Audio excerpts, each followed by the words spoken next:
할렐루야. 이 자리에 함께 하신 우리 모든 성도님들 다시 한번 주님의 은혜와 능력이 오늘 하루의 삶에 충만할 수 있기를 간절히 축원합니다. 어떻게 오셨습니까? 갑자기 세상이 하얗게 변해가지고 나오자마자 저도 깜짝 놀랐는데 보기에는 참 좋은데 생활하기에는 참 번거로운 것이 눈인 것 같다라는 생각이 듭니다. 나이가 들면 확실하게 드러나는 게 눈이 좋고 싫고가 분명하게 드러난다고 하는 것 같습니다.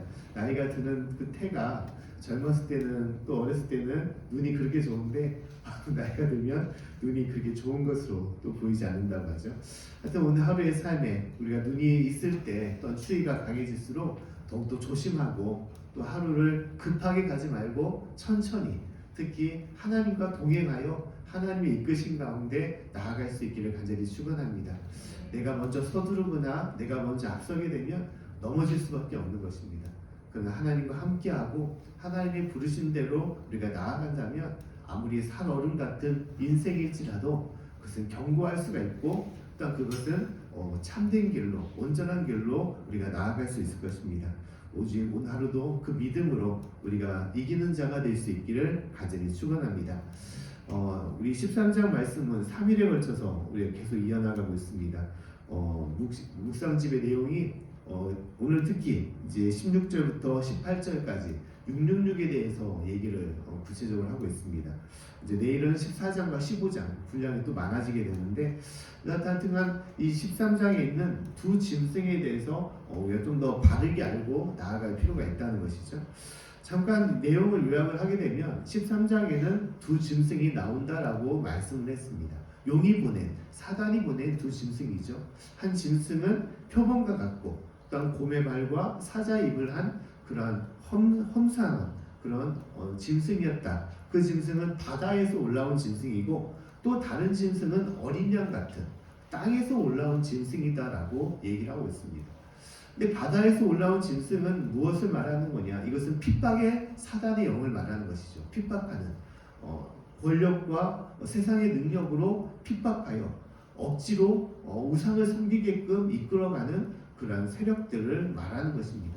그 대표적인 것이 당시 로마의 황제들, 또한 이후에 있었던 여러 권세자들과 또 이슬람과 또 여러 많은 그런 세상의 종교와 권력들을 말하는 것이죠.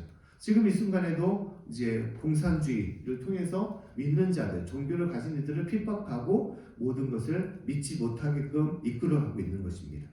특히 바다에서 올라왔다라는 것은 무엇을 말하느냐? 이것은 험난한 세상을 얘기합니다. 당시 이스라엘 백성들은 바다를 접하지 못했기 때문에 갈릴리 호수를 무엇이라 하냐? 바다라고 불렀죠. 그만큼 바다를 잘 알지 못했습니다. 또 그것은 무엇을 말하냐? 바다를 좀 더 그들이 감당하기 힘든 큰 무서운 어떤 세상이라고 그렇게 볼 수 있다는 것입니다. 그래서 바다에서 올라온 짐승은 진짜로 그들을 핍박하는 큰 어려운 그런 짐승이다라고 얘기를 하는 것이죠. 또한 반대로 땅에서 올라온 짐승은 무엇이냐? 예수님 같은 그런 미혹하는 영이다라는 것이죠. 특히 땅은 우리가 평범하게 우리가 지내고 있는 그런 생활 공간이기 때문에 그렇게 경계심을 두지 않는 존재라는 것이죠. 특히 그것은 예수님처럼 메시아로 또한 선지자로 우리에게 보이고 이적을 행하기 때문에 미혹되어 유혹되어 그것을 믿다가 결국은 하나님부터 떠나는 믿음을 잃어버린 그런 삶이 되는 것입니다. 그 대표적인 것이 거짓 선지자와 이단이 되는 것이죠.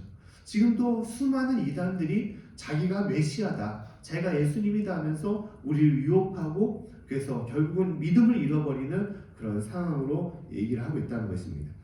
그래서 오늘 이 666에 대해서 또한 얘기를 하고 있죠. 마지막으로 이 짐승의 표가 바로 666이다라고 얘기를 하고 있습니다. 한번 다시 16절부터 18절까지 말씀을 한번 읽어보겠습니다. 자, 시작. 저가 모든 자, 곧 작은 자나 큰 자나 부자나 빈궁한 자나 자유한 자나 종들로 그 오른손에나 이마에 표를 받게 하고 누구든지 이 표를 가진 자 외에는 매매를 못하게 하니 이 표는 곧 짐승의 이름이나 그 이름의 수라. 지혜가 여기 있으니 총명 있는 자는 그 짐승의 세를 세어보라. 그 수는 사람의 수니 666이니라. 아멘. 자, 모든 사람들, 작은 자나 큰 자나 부자나 빈궁한 자나 또한 자유한 자나 종들이나 그 이마나 오른손에 표를 받게 했다는 것이죠.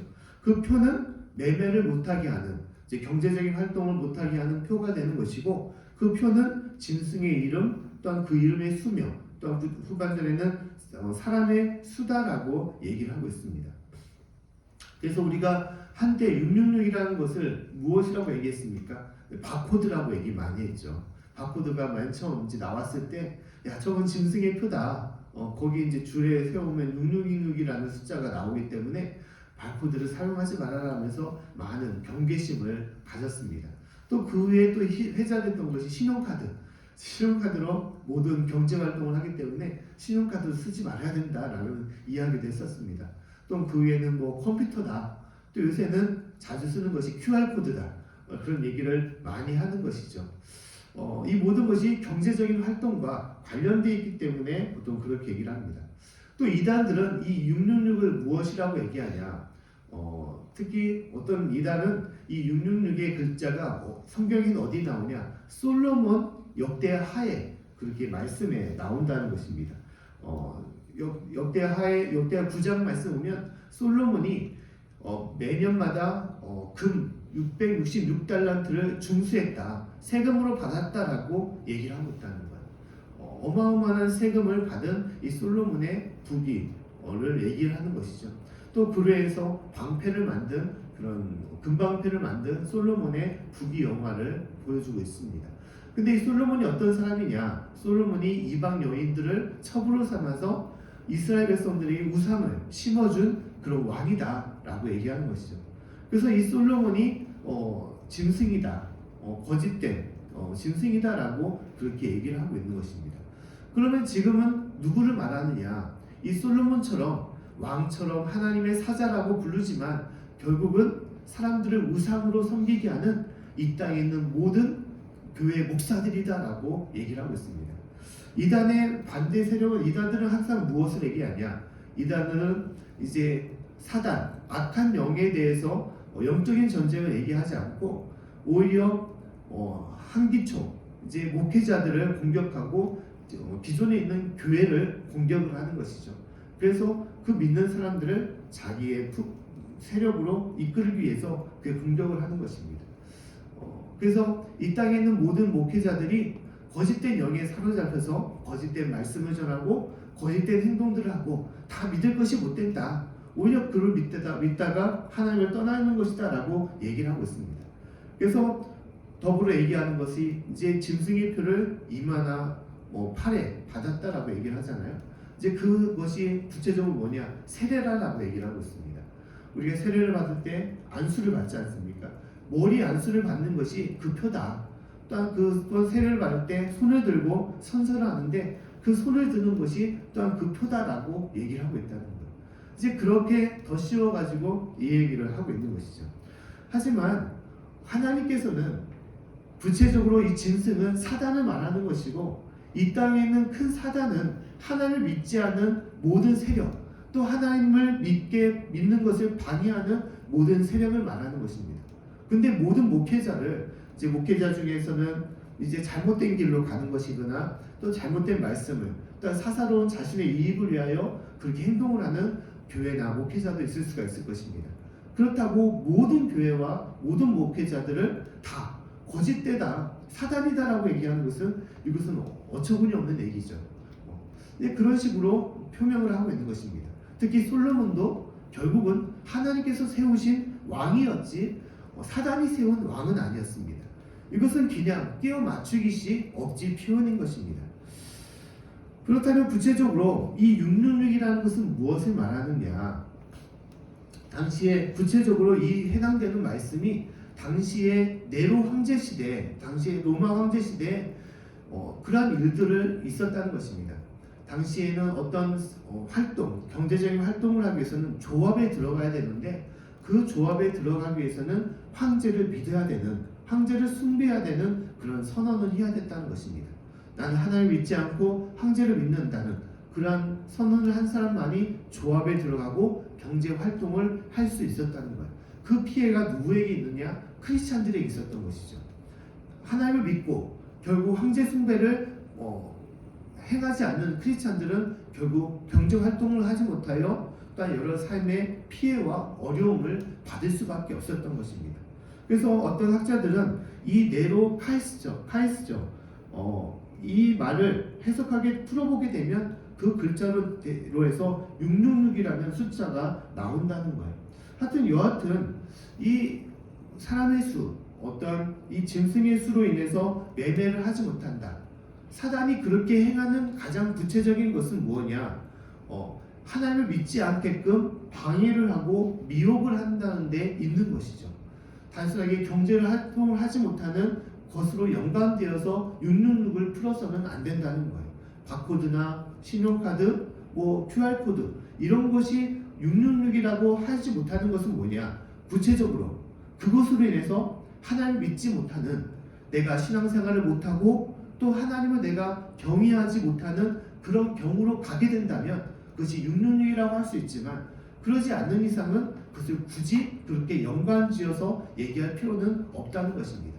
사단이 미혹하는 것은 무엇이냐? 우리에게 회방하는 것은 너희가 하나님을 믿지 않는다면 너희의 모든 경제적인 것들, 너희가 원하는 세상적인 물질과 모든 재물을 너에게 줄 것이다 라는 이런 사단의 유혹을 얘기하는 것이죠. 반대로 너희가 하나님을 믿는다면 이 모든 피해와 어려움 속에 있을 것이다 라고 얘기하는 것입니다.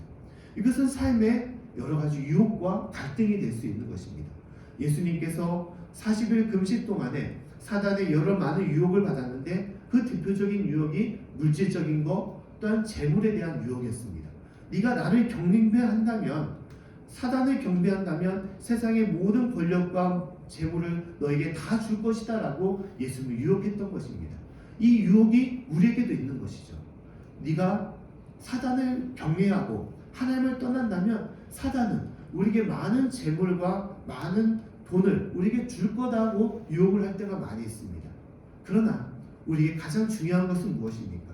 재물과 물질과 세상의 권력이 아니라 가장 중요한 것은 나의 주인이 되시고 내 삶의 주관자와 내 생명이 되시는 바로 하나님이신 것입니다. 우리가 심지어 광야와 같은 인생 속에 어려움과 궁핍함과 가난한 가운데 있을지라도, 어떠한 매매 활동을 하지 못하는 삶 가운데 있을지라도 우리가 경외하고 우리가 찾아야 될 분은 오직 하나님밖에 없는 것입니다.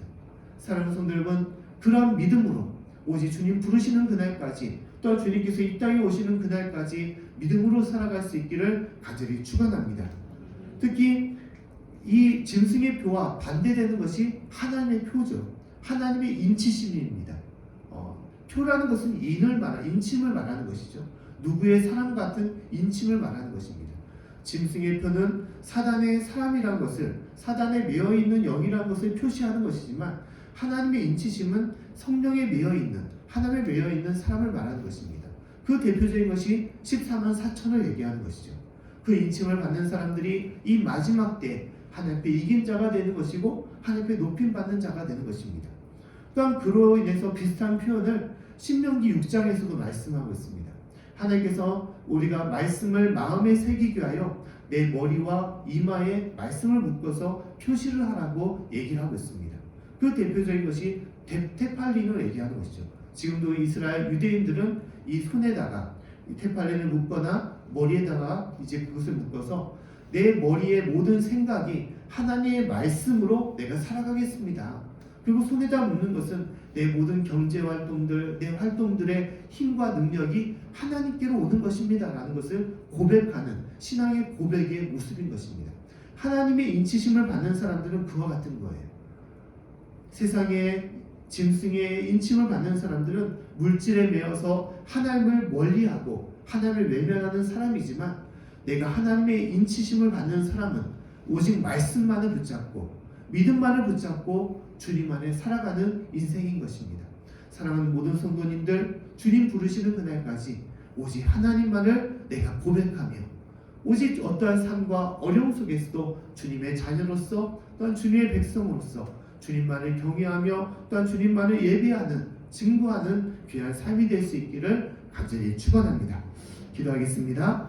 하나님 아버지, 참으로 감사드립니다. 우리가 이 땅에 살아가면서 하나님, 이 땅에 매여 사는 인생이 되지 않도록 도와주시옵소서. 사단은 끊임없이 이 땅에 많은 재물과 또한 물질과 또한 여러 가지 유혹을 통하여 우리를 꿰고 우리를 미혹하나, 하나님 그곳에 넘어지지 않게 도와주시고, 어떠한 어려움이 있을지라도 오직 주님만이 나의 아버지시고 나의 창조주시며 나의 능력자이심을 고백하며 믿음으로 살아갈 수 있도록 도와주시옵소서. 모든 것을 오직 믿음으로 이겨나갈 수 있는 저의 모든 삶이 될 수 있도록 도와주시옵소서. 감사드리며 예수님 이름으로 기도드립니다. 아멘.